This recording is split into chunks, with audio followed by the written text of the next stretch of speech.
Παιδιά, εγώ είμαι η Δήμητρα. Αυτή είναι η φίλη μου η Λίλα. Λοιπόν, εμείς οι δύο,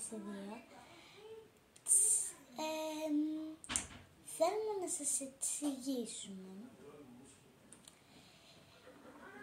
ότι ο Άι Βασίλης, αν υπάρχει ή όχι, ο Άι Βασίλης δεν υπάρχει ο κόκκινος που ξέρουμε.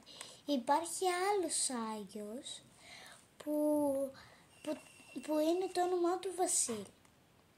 Και αυτός μας φέρνει το δώρο. Όχι εκείνος με τον σκούφο τον κόκκινο. Και αναρωτιόταν εδώ η Λίλα. Τι εννοώ? Εννοώ ότι τα δώρα είμαστε φέρνουν οι γονείς ή ο άλλος ο Άγιος, όχι ο κόκκινος που πιστεύουμε. Πάντως ωραίο. Και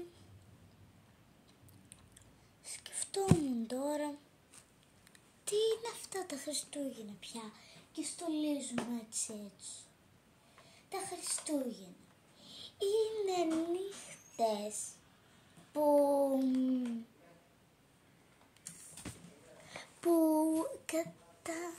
γιορτάζουμε, ας πούμε, ότι έρχεται κόσμο σπίτι μας, κερνάμε, παίζουμε και τέτοια.